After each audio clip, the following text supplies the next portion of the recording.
우리 시간으로 새벽 1시쯤 트럼프 대통령이 결국 한국에 25%의 상호 관세를 부과하겠다고 통보해 왔습니다. 시점은 다음 달 1일부터입니다. 8월 1일부터인데 올 것이 왔다는 의견과 7월부터 관세를 부과하겠다던 기존 입장에서 다시 한번 시간적 여유가 생겼기 때문에 아직 협상의 여지가 남아있다는 의견도 함께 나오고 있습니다.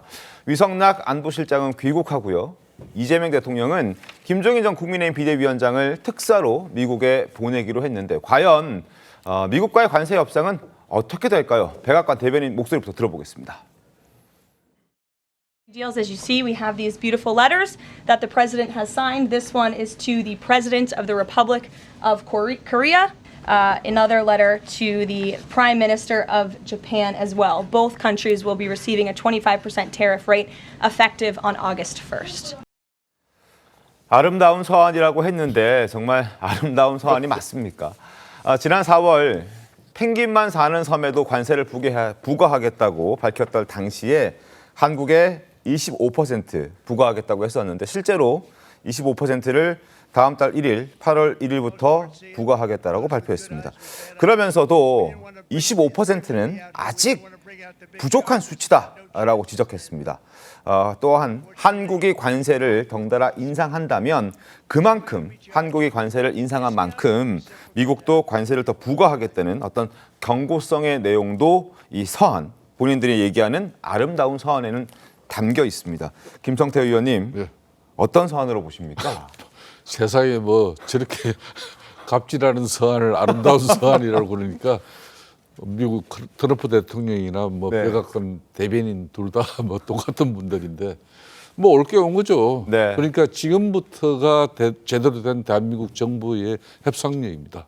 대미 협상력을 이제 이런 때 모든 역량과 능력이 다 발휘가 돼야 되는 거예요. 네. 오랫동안 한미 동맹 관계 그런 특수한 관계부터 네. 그리고 미국의 또 베트남 전쟁을 위해서 우리가 또 한국군이 참여해가지고 기한 그런 부분도 있고 많은 스토리가 많아요. 한국과 네. 미국 간에는.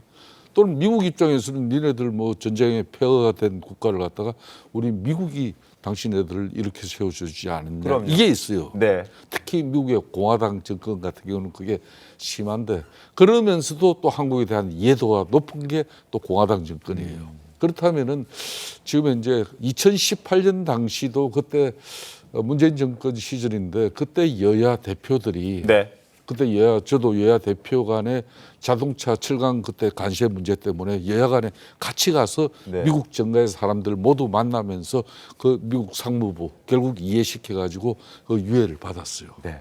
그렇듯이 지금은 이제 8월 1일까지 이 시간은 결국 뭐 미국에서 관심 사업으로 알래스카 지금 개발 문제라든지 그렇죠. 또 소고기 그동안 관세 그런 거 커터 문제로 막혀있던 거 이런 거 그러니까 결국 미국이 원하는 부분을 일정 부분 들어주면서 우리가 네.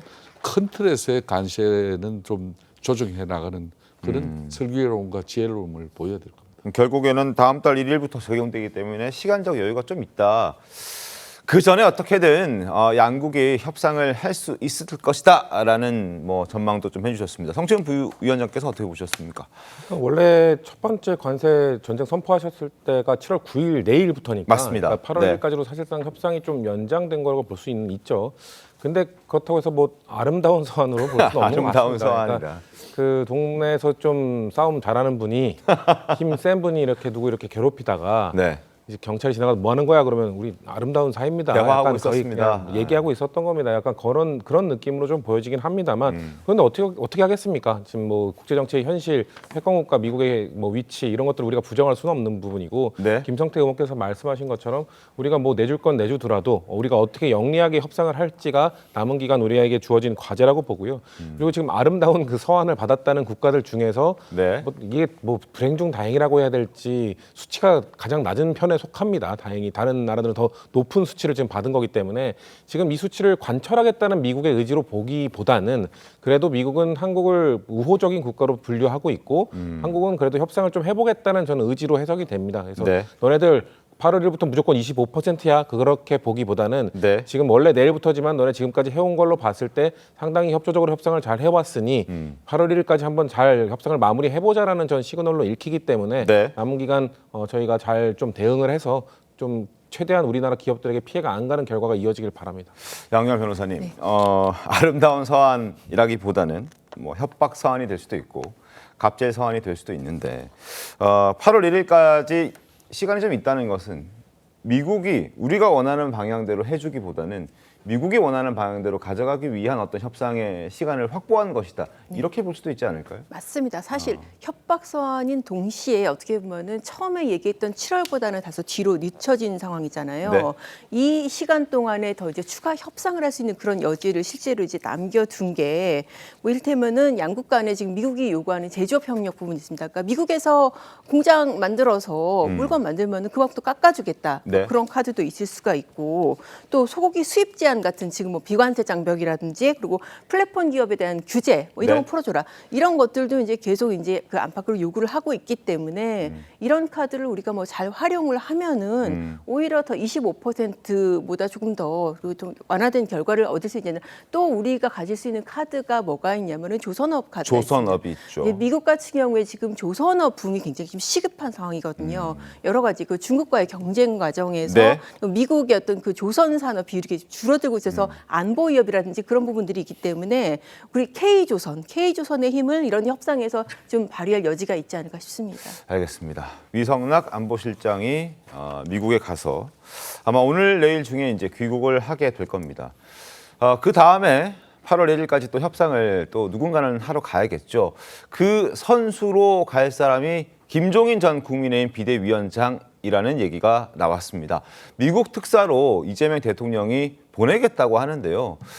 김성태 의원님, 예. 김종인 전 비대위원장 같은 경우에는 뭐 미국 통이기도 하지만 간다면 좀 의미 있는 성과를 가지고 올까요? 원래 김종인 위원장의 전공이 경제입니다. 네. 또 오랜 관료 생활을 했고 청와대 경제수석을 비롯한 뭐 정책적 마인드는 뭐 타의 추종을 불허하는 그런 기본적인 어떤 그런 상당히 역량이 갖춰진 가운데 또 네. 정치적 그런 미국의 트럼프 대통령의 그런 정치적 마인드를 읽을 수 있는 그런 노예한 그런 판단이 있어요. 그렇기 때문에 대략 김종인 위원장 뭐 연세나 뭐 트럼프 연세나 별반 차이가 없어요. 그렇기 때문에 트럼프의 생각을 잘 읽고 또 네. 이재명 대통령에게 미국을 가면서 이제 미국에 이제 여러 사람을 만날 거거든요. 네. 특사면은 그렇다면은 미국을 설득시킬 수 있는 그런 측면에서의 좋은 그래도 해안을 발휘할 수 있는 카드다. 저는 그런 측면에서 김종인 위원장이 아마 가장 실용적인 또 사람이에요. 계산 정확하고 네. 아닌 거는 아니라고 분명히 정리하면서 또 뭐 어떻게 또 위기를 극복하는 측면에서의 우리 이재명 정부가 미국 측을 설득 이해시키려면 이런 정도는 제시해 줘야 된다. 그게 뭐다. 이런 걸 구체화시킬 수 있는 능력이 있기 때문에 저는 뭐 개인적으로는 상당한 기대를 합니다.